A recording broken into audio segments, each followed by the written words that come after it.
I've never been surer of a piece of advice in my life than I am of this one. You have to break up. But she loves him. They're too bad. They're not compatible. What do you mean too bad? No, this relationship cannot stand. So 15 grand just to jerk off. Can't you wait? It's only a 24-hour flight. If you're rich enough, this is for very rich people and they will not wait to jerk off. That's one thing I know. Can we be real? Hello, Bagsy. How are you? I'm terrific. Amazing. Thank you. How are you? Yeah, good. We're flying together tomorrow. Yes. Are you excited? I don't have a book and I'm ready to have a good chat. I mean, it's an hour and a half to Brisbane from Sydney. Yeah, we won't be sitting together, Dulce. I don't think. Because I don't know if you realise this or not, but whenever you book flights for me, look at your little face. This is not intentional. It's a 1 hour flight. No, it's not intentional. It is intentional. You thought this through. I didn't. I get excited. I get excited when you come to Sydney. I get excited when we get to fly together. I get excited when we're in Adelaide and have brekkie together at the little cafe near the Ferris wheel. So exciting, especially in Adelaide when we could hear each other fart in different rooms. You don't enjoy all these experiences that we... I do. You know what? We're clocking up memories together. We and are, I feel like you're avoiding me as much as... I'm not. I was so going to... where are you going to be sitting? You're going to be sitting first class or something? You can't even get first class on the bloody... Let me answer your questions. I was going to buy you a book, actually. I saw a book about... No, don't buy me something about the data of AI, and I thought, I'm going to buy him that. No, but don't. So you can read it on the plane. But then I didn't because I realised... I won't read it. That, and also I realised we wouldn't be sitting together because every time you book me a flight, I upgrade it. Yeah. I spend the $50 because you are cheap. Right? So I always spend the extra $50 for the leg room on Virgin. Now, I don't think because you have mentioned this before, but then you also have said that you always turn up very late to the flight, which would make sense. I always get put in an exit row. Do you? Right. Really? Without paying for it. So I don't understand what you're paying for. So maybe you're getting ripped because I'm just paying to be sure. But when I go to select seat, I always select one of the seats at the front, which is purple. And this is maybe a little bit of a hack for flying because you're always flying on your own. Yes. So you're always easy to put into an exit row. Did you know this? No. Yes, because the thing is, I mean, by the way, pay for it. I don't care. That. Yeah, I'm not depending on it. Well, I honestly, I don't think. Maybe because how many times did I fly to Melbourne? Maybe I don't know, 15 times or something. Yeah. I reckon out of the 15. Probably 12 of them, I was in an exit row. Really? In the middle? Either in the middle, or I'd be put into a premium economy. Okay, well whatever that, the X or whatever that is. I'm just not taking the risk, Dulce. I'm not taking the risk when you can pay $50. Yeah, and you can guarantee. I get that. And you get in your seat and actually stretch your legs out. Why don't I just pay to be next to you? Well, you're welcome to. I'll show you what seat I'm in, and you're welcome to. But it occurred to me. And the reason that I bring this up... That annoyed you then, didn't it? You're like, no. Oh, fuck, I've paid to get away from this arsehole. It doesn't, no. And now he's going to pay to sit next to me on purpose. I'm going to do that. You do that if you want to. Do whatever you want. But I think you will love this. What are we going to chat about? I have not picked any topics yet because I didn't know you were going to... I'll get on ChatGPT and say, give us 10 topics to talk about on the flight. Okay. Michelle and I. Okay, on a flight do that. to Well, Brisbane here's a topic I would like to talk to you about now. Have you seen that some airlines are actually, they have approval and they are bringing in, and you'll love this. Is it Bonza? I don't know, you'll love this because you're cheap, standing seats. Oof, have you seen those? Yeah, right. So do you lean up against the wall, do you? Or what do you do? No, they've got a back on them and they've got this sort of saddle bit, right, so that you wedge up between your legs, and they've even got a strap up between your legs. Oh, it's like the Gravitron on the Gold Coast. It's a bit like the Gravitron. And you've got a pole to hold on to. This is great. And so, I thought, I suppose, at least I've got leg room. At least my legs aren't going to... No, there's no arsehole in front of me to wedge their seat back into my face, No one to flick their hair over the back of the chair if I'm standing. And I thought, if I've got my saddle to really hold my weight, could I do that from, on a city flyer... Say Melbourne to Sydney. I'd say so. Why not? 55 minutes on a good day. Exactly. Why not? Yeah. But is it cheaper? Very much. I don't know exactly how much they're charging, but what I'm saying is if it's FAA approved now, I assume everyone's going to roll them out. Well, I think it would actually be healthier to stand up and fly because of people that get the what's that thing where DVT. the blood... Yeah, right. Deep vein thrombosis. Yes. I think it would actually be better for them for their circulation. Those middle-aged ladies and older ladies who walk up and down the aisle with the special socks the entire way from here to London because they're scared of getting DVT. And they bump you. Oh, mate. When you're trying to have a love nap. Bump. Yeah. Or they do their little exercises in next to where the toilets are. I always freak out, actually, whenever because I was, try to get up a few times during those flights. Sure. And you've got to stand, everyone's like going to the toilet. You've got to stand at that area where there's the doors. Oh, yeah. With the handles on it. And I always think, we're just some crazy person away from just flicking that thing over and we're all flying out that door. Do you ever think about shit like that? I don't, but you're right. Now that you think about it, there's that big thing that you can just shouldn't there be an armed guard standing in front of them? I'm sure they must be locked. They're locked. Locked and cross-checked. Well, yeah, actually, they do a cross-check. Yeah, but, yeah. I mean... Shit, I never thought about that. You don't think about that? No, I'm too busy thinking about how humiliating... or how to not get your socks wet in the toilet? How big of a shit that person's doing that they've been in there this long. And I'm like, I don't want to go into that. I hope this one comes out first. And I'm strategizing all of those things. And if I'm there too long, I'm like, fuck this. I'll go to the other one, go down the other end. I mean, I'm strategizing. I strategize a lot when I travel, sometimes to the extent that I'm like, just relax and go with it. Because sometimes I'm always thinking, got to get a good seat. Got to get there, got to get on early, got to get off early. You don't get on early. You never get on early. You hold every plane up that you come to Sydney in, and everyone looks at you with stink eye because you're always the last one on there. I have overcome that particular issue, yes, of having to get on the plane early. But I mean, that was because your flight was booked at like 5 a.m. in the morning, though, last time. So you had to get up at 4 a.m. just to get a... It was booked at 7, let's not exaggerate. But that is still early to get up and get there. Yeah. For me, very early. But look, I'm not mad at the standing up. I don't think it's standing up seat as long as that saddle is bloody strong. Could you stand up to Bali?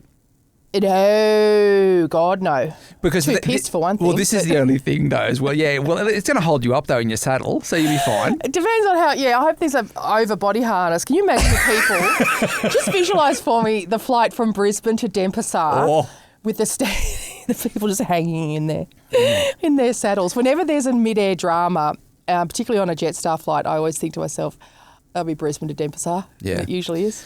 I wonder though, if you do take that option, you are stuck there. So it's not like you're going to be halfway through the flight and go, geez, my leg's getting tired. Yeah, I've changed my mind. I want to sit down. You have to stay up the entire time. That's very true, actually, isn't it? Even on a tram, you can cop a squat on the floor if you're desperate, or in the back stairs or something. But it's a long stand. But some people are so cheap they will do it. Me. It's £1. What? Sonia said it's a £1 flight. Okay, guys, this is a genius move. Then I'm sorry. So you're happy just to pay for a seat? But I mean, those £1 in Europe, you can get an £11 flight from I know with EasyJet. Right. Bloody EasyJet. Ryanair. Ryanair. Did you ever watch? My mum used to love this TV show called. It was actually based around Heathrow Airport. Yes, I know the one. And it was all the drama of people running in late to the bloody... You won't believe it. What is that show called? She used to love it. No, it might have been called Airport, but they're just launching one about Melbourne Airport right now. What's happening at Melbourne Airport now? What's the drama? Bugger if I know. And there's nothing exciting ever happens when I'm there, but they've launched a show exactly like that. Because I'm staying in a hotel and watching free-to-air TV, which is a fucking nightmare. And so I'm seeing ads for all this stuff, and I saw that ad yesterday. Yeah. I mean, airports are exciting. Do you get excited when you go to the airport? No. I mean, you don't? I always feel energy, like we're going somewhere or something's happening, and you can see like people are happy there or sad because they're saying goodbye to someone. Yeah, I have cried before watching people do tearful goodbyes, families saying goodbye. No, if I'm going somewhere... Did you cry today when you said goodbye to the kids? No, I did not. I sure didn't. In fact, Louis told me about half an hour before I left not to disturb him. So, and then went into his bedroom. When you're leaving, don't say goodbye to me. He was like, I'm going into my bedroom, please don't disturb me. So when I was leaving, I just went, see ya, doll, and left. So he probably still thinks I'm there somewhere rattling around. But no, when I'm going somewhere exciting, if I'm going on a long trip, then I'm excited to be at the airport. And again, the strategist in me is if I've got a good seat. If I'm flying from Melbourne to London economy, no, I'm not excited at the airport. I really feel like all of the seats are exactly the same in a bloody domestic flight. There's not that much difference. Yeah. No, I get that. I mean, the back of the plane gets a little bit rockier. A bit fartier, as we've discussed. It gets a bit fartier. Rocky doesn't bother me, but But flying internationally, it depends. If I know it's going to be a nightmare, 24 Have you ever hours. flown first class before? No. Overseas? No. This is something- I've never flown first class before in my life. I don't understand what the Business. Yeah, I don't understand what the difference would be between a business flight and a first class flight. Like, what is it? Because if you look at the price difference, It's massive. they'd want to bloody, I don't know It's like what they'd want to do. 30 grand or something. Yeah, like, but what can you do for me? Yeah. In that 24-hour period, right? Yeah. That is worth that extra like 15 grand. That it's, I'm going to get there and go, well, that was bloody worth it. Please let us know in the Facebook group if you know the answer to this question. I would love to know because I often read the stories about it when they'll go, oh, Emirates has a new first class. I'll read it. I want to know what it is. And it's like they send a limo to your house to pick you up, to take you to the airport. Okay. You know, you don't have to do any of the checking in yourself. Someone Right. does all that. Yeah. But I think you can get that in business. I mean, you probably can't get the You limo. don't get a limo, but you can probably get the special check-in in business. in business, right? Great. Yeah. But that's not worth 15 grand. and then in business class, you know, you get a flat bed Yeah. but you're still out in the world like a peasant. But I think in first class, you get a cabin. That's what I've led to understand, Right. a door. Yeah. And a little table. I don't know I don't what's feel like that 30 grand. door Yeah. could be that sturdy. No. That like It's just a privacy shield. I don't think you're having meetings in there like you can talk about anything that No, you want. it's more of a jerking off sort of issue, I think. It's more of a... You can jerk off You can mid-flight. jerk off in there if you want. You don't have to go to the toilet. But You don't can't have the lady look over the top? to- I think it's all the way Can't to she the be top. like, do you want your chicken? I think... No, I think she'll give you A knock on the a door. little discreet tap on the door and go, you jerking off? Because I've got the dinner options. Do you want a hot towel? Not yet? All right, I'll be back in a minute. Bloody hell. Just save you the drama of going to the bathroom to jerk off. So Just 15 things like grand that. just to jerk off. Can't you wait? It's only a 24-hour flight. If you're rich enough, this is for very rich people and they will not wait to jerk off. I don't think That's it's got one thing anything to I know. do with the jerking off. I think it's just got to do with the fact that you get to say that you You're flew it. so naive. Just tell your mates. Just go, all right, mate, I fly first class. I think that's part of it. But I think they do also keep you away from other people. If you're Nicole Kidman, I think you want to be kept away from everybody. You don't want to be sitting at the lounge, you know, at the All right, but At the then how gate lounge. does Nicole get on the plane? I've got a feeling they might even drive you to the She gets plane her own. somehow. She gets her own entry. Maybe. Oh yeah.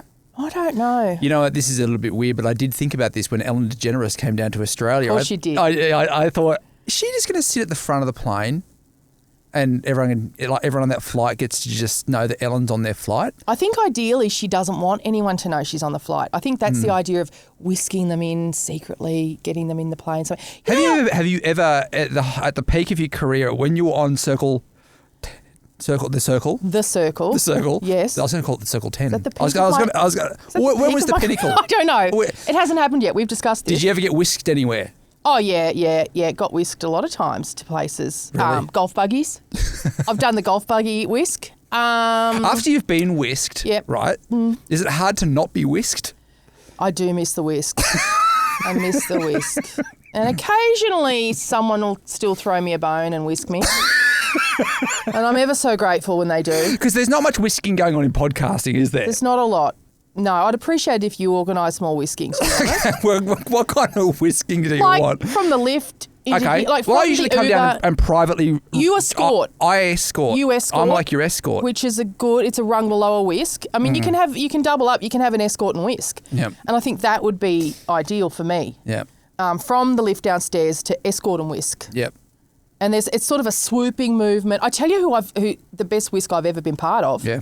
Imagine being in the Dalai Lama's entourage. Right. Yeah. Whisked. Whisked. You're getting whisked around.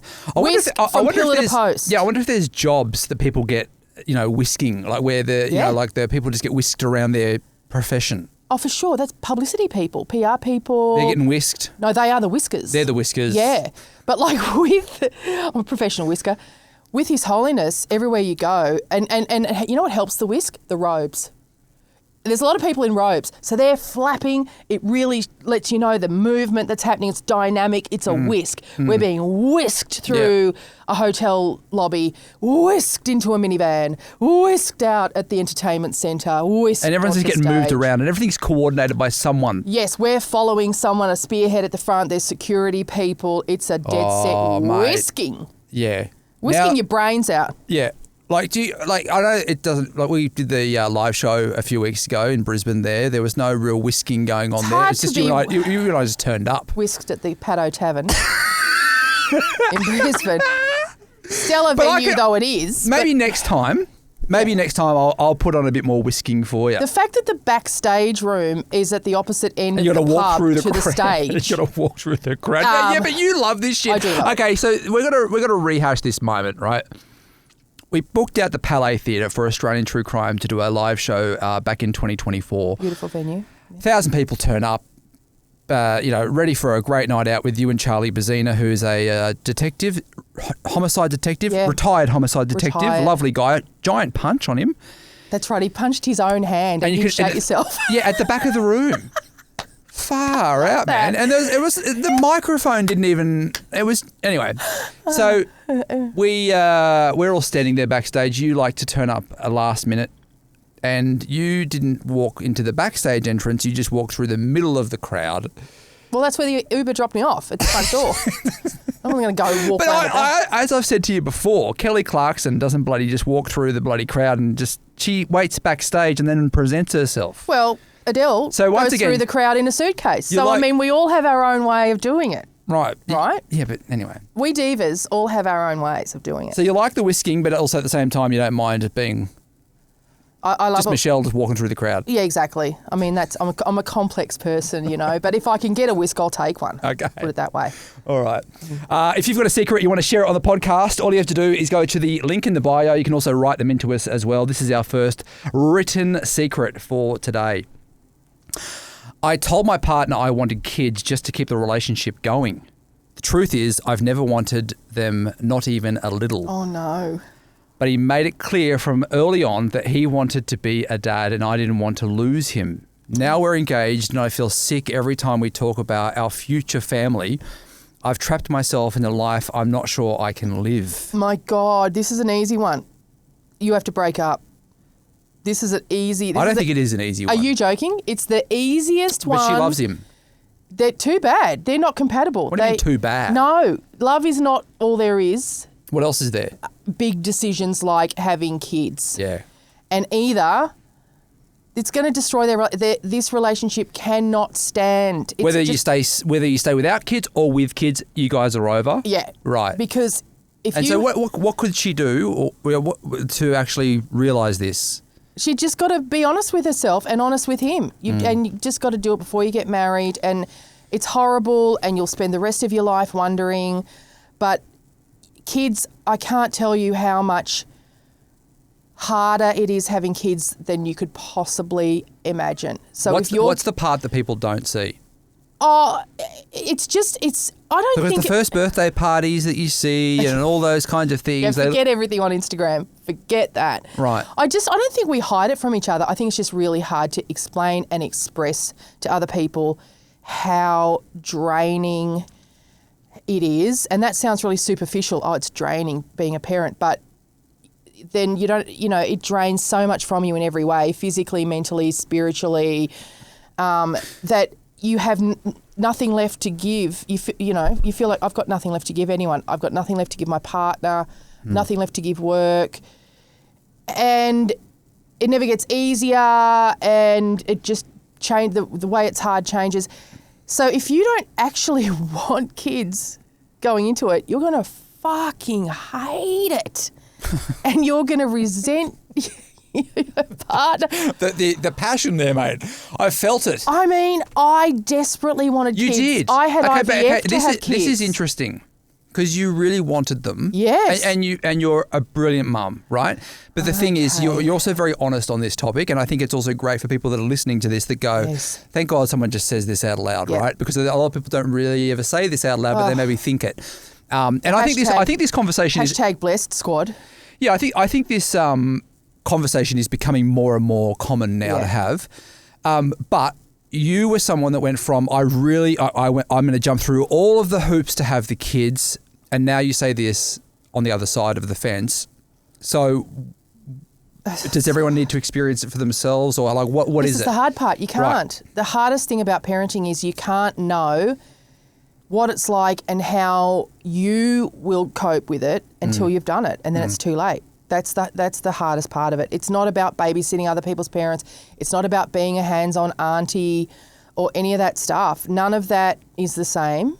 It's not about loving your dog like it's your baby. None of that is the same. See, I think I know. I mean, I don't have kids, but I think I know that I wouldn't want them, or as in I wouldn't want.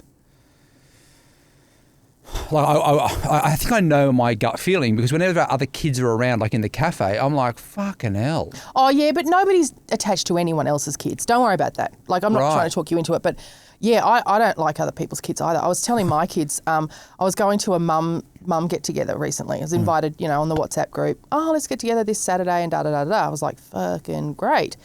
Then one of the mums goes, oh, I've just got to check what Stephen's doing, let's just say, her son, who's the same age as my kids. And I thought, who gives a fuck? Like, he'll be right. Next minute, somebody else goes, just bring him. And I was like, no. It's going to ruin the vibe. And then someone else goes, yeah, kids are welcome. I was like, I'm not going. I'm Yeah. out. And I said to the kids said to me on the Saturday, aren't you going out? I said, they're all bringing their kids. You said this to your kids? I said to my kids, and the thing is, I'm not really into kids. And Louis goes, oh, we know. So now obviously I'm into my kids. Yeah. But if I can get away from my kids on a Saturday night, I don't want to be with yours. Yeah. Fuck that. So that's me. But what I'm saying is, if this lady is saying, I know, I've always known I don't want to have kids, but I love this guy, so no. Rip the Band-Aid off. Either break up now and then break up when you've got a kid. What a nightmare for everyone. Babes. Yeah, not fair to the kid I've either. never been surer of a piece of advice in my life than I am of this one. Tell him, break up with him.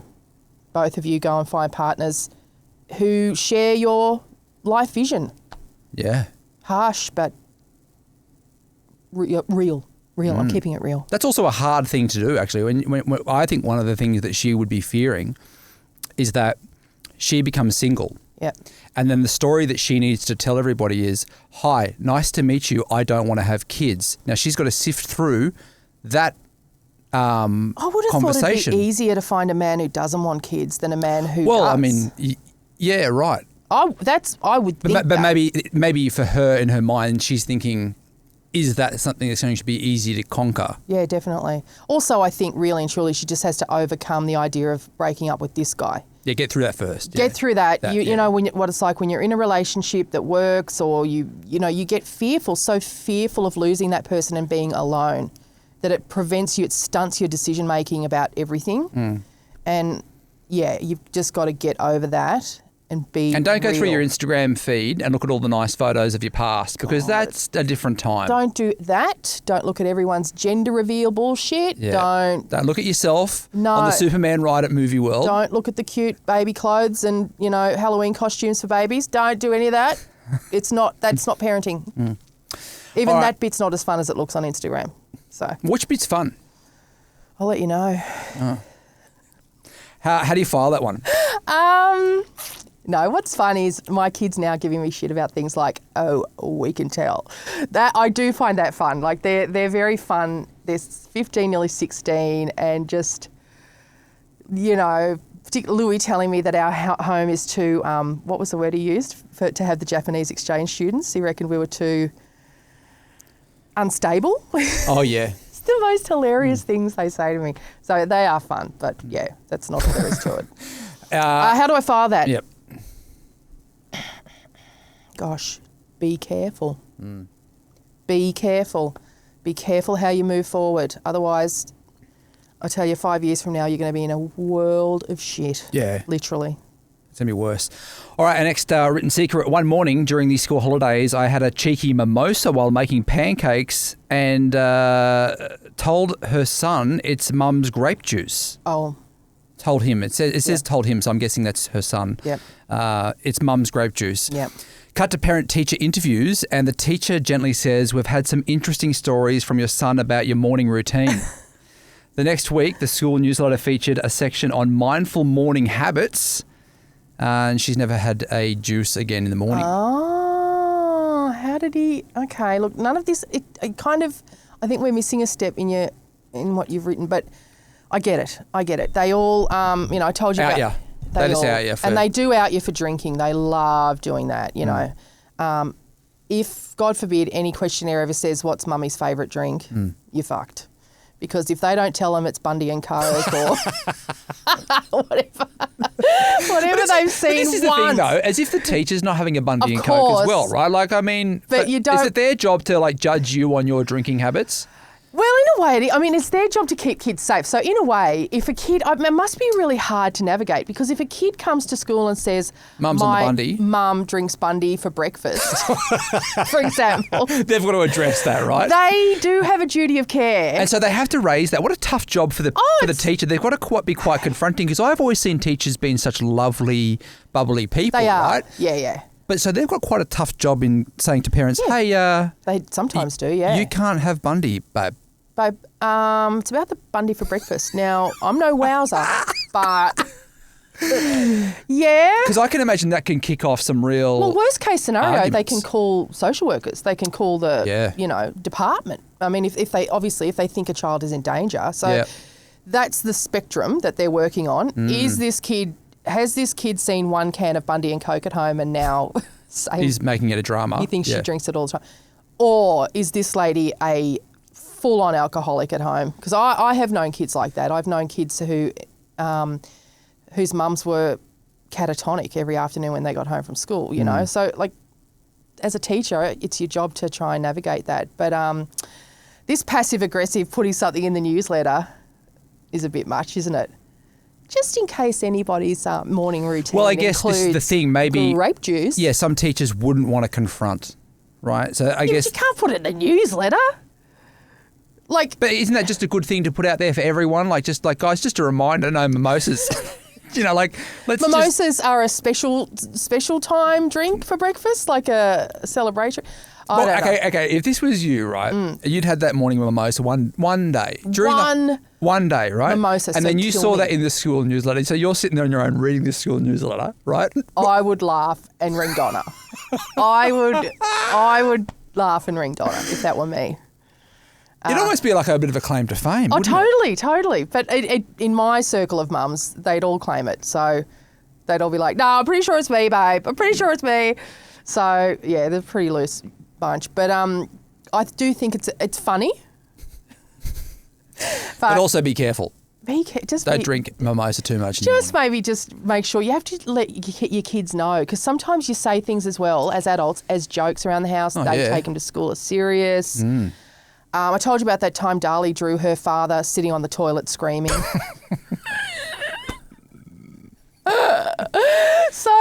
To my knowledge, I've never seen him do that. I've seen him do a lot of things, but I've never seen him do that. So, yeah, you have to be careful.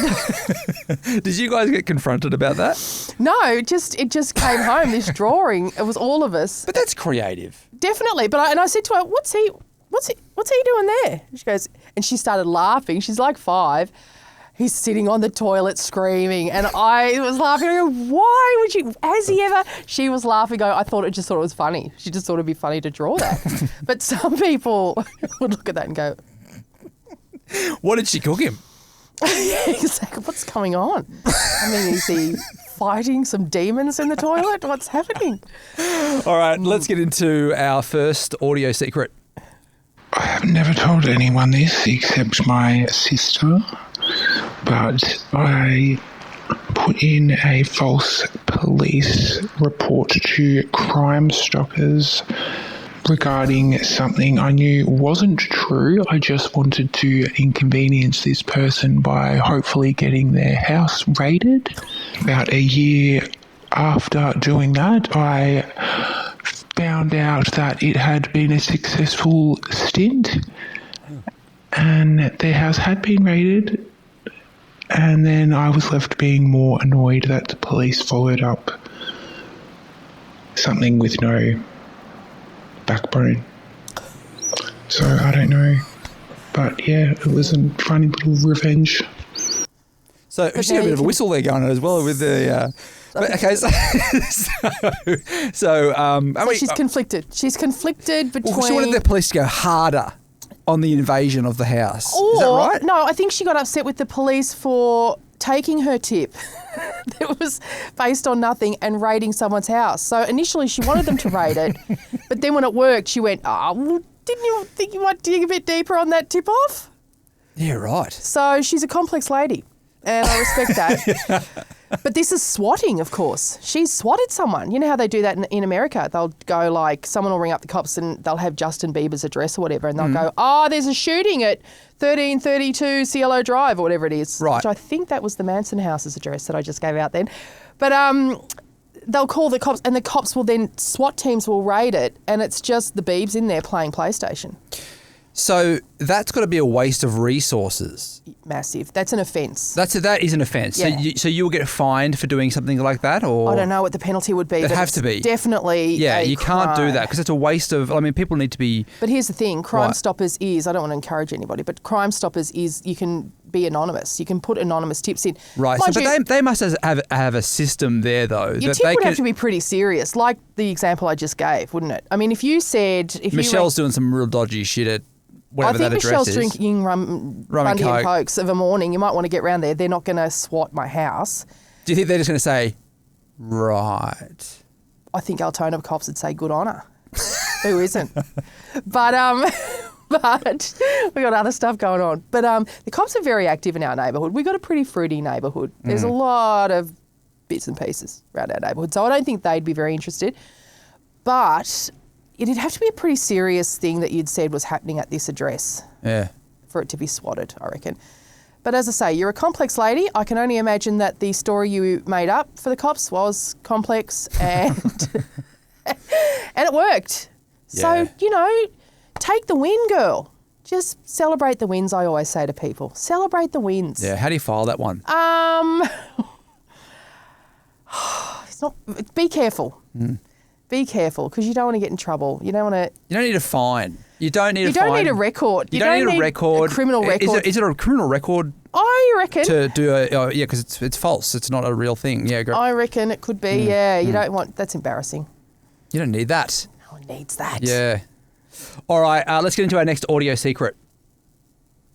I work in the birth industry, and we quite often get callers from men pretending that their partners or wives are having an accidental home birth or birth in the car where the midwife hasn't made it, or things have just escalated really quickly and they can't get in the car and go to hospital and they don't know what to do, and they've just suddenly found your phone number or your socials and they're calling you to get you to talk them through how to catch a baby. And they're essentially masturbating while they're thinking about the baby crowning and that woman being at full stretch capacity. Oh. I didn't really know this was a thing the first time I got a call. And then, yeah, it's happened probably 5 or 6 times after that as well over the last few years. And the other thing is I take birth photos, and I had an album on my website a few years ago that had some crowning shots on it. And one day I went into the back end of my website and noticed there'd been 3,500 views of this particular gallery. And I was like, okay, I think I'll take that down now. Full stretch capacity, eh? That's a new one for me. I didn't know that existed. Wow. So, Because my kids were born by cesarean. In case you're a woman screaming at that, of course, Michelle, how could you not know full stretch capacity is a thing? Well, I had cesarean, so I don't know. Jesus, that's creepy. I think we've inspired you by that other story of the person who was ringing the hairdressing salons, remember? saying weird shit. Oh, it's Cheryl or whatever, and being a Christine, I think it was. Christine, that's and right, it didn't sound weird, but it was obviously a man, for one Yep. thing, saying it was Christine and wanted to talk through his daughters getting their hair cut and was obviously jacking off. So this is a common thing going on where there's these phone calls happening with I mean, scenarios all these scenarios seem to be really and like I Not know sexual. what you're about to say. Men are weird, and we are, right? Deeply. But I can guarantee you, I've never made one of these phone calls, so I don't understand what types of men these are. I believe, I don't have data to back me up, but I believe that men develop fetishes more than women and more obscure fetishes than women. Of course, there's a spectrum again, but I don't think women generally, or as much, develop, like men have sex with machines. There are men who go and fuck exhaust pipes, mate. Like, Right. it's like it's crazy stuff. I just don't think women, there was that woman who wanted to marry the Eiffel Tower. I do remember her. But I think it's a really, I know it's not most men, but when men's sexuality goes, it goes to the weirdest places. I mean, I used to get it a lot when I was working as a receptionist in a brothel. Yep. But that's understandable. It was annoying, but it was understandable when they'd ring up and go, "Oh, hi, I'm just wondering if I come in and there was one who used to say, can I dress up in women's underwear and just sit with you in reception?" And I'd go, yeah. Why would you say yes to that, though? Well, because why would you say yes? Because I'd say... Why would you go, no? Well, firstly, it wouldn't bother me. And secondly, I'd say you have to book one of the girls. It wouldn't bother you that some bloke's just sitting next to you that you don't know. It's not even about the women's... How close can he sit? He can sit where you are. He can sit on the other side of the desk. He might even be helpful. He might even get me a coffee. You never know. But the point is, I'd say to him, you have to book one of the girls. If you book one of the girls, you can sit with me in reception for an hour. I don't care. But he never came in. And eventually I was telling one of the girls and they go, oh, he's a wanker. He never comes in. He rings every brothel and he would keep you on the phone about, well, what if I wear this and what if I wear that? And then, because I was young and naive and new to the business, I didn't realise, he is having sex right now. He's not coming in to pay for anything. So he's a tight ass as well. Yeah, but also this is somehow the fantasy. The fantasy is talking about it. And what, would you let me do this and would you let me do that? And the more I go, yeah. So you were just saying yes to everything. Yeah. Yeah. Well, if it makes Trish $100, yeah, that'll shut her up half an hour. Great. Trish. There was a Trish. Oh, there was a Trish. Yeah, beautiful Trisha. Yeah. So I get that in the sex industry. But ringing a hairdresser. Yeah, or a birthing suite. Ringing a midwife and going, help me. We're at maximum stretch capacity. Where should I put my fingers? Okay. Oh. Yeah. All right. Where should I put? Oh. Yeah. Okay. No, guys. No. I don't want to ask more questions about this, but I do have one question. So where would that particular thought come from? Would that have been, because I imagine that would be, I've never witnessed a birth before, but I imagine that would be a really stressful time to watch that. So is that something where like a husband's had that experience and then he's trying, I don't know, trying to think of where that would come from. We need an expert. You're not the expert on this topic. Unpack this. No, I'm not. Yeah. I'm an expert on, if I pay Trish for half an hour, can I come and sit in ladies' underpants? Sure. Yeah. I'm an expert in that, but I'm not an expert in psychology of where these ideas come from. The psychology of sexual fantasies. Yeah. Who knows? It's usually to do with the mothers. Oh, is it? Whether mothers know it or not. Yeah, the mothers always get blamed. Oh, so you're saying it's not them, but it's... No, I'm saying I don't know. A lot of the blame gets put on the mother. Yeah, a lot of times I go, if you've got a domineering mother, that makes boys grow up to do this and do that. And all right. If you've got a secret you want to share it on the podcast, all you have to do is go to the link in the bio, or you can also share it in the closed Facebook group as well. We'll catch you again tomorrow.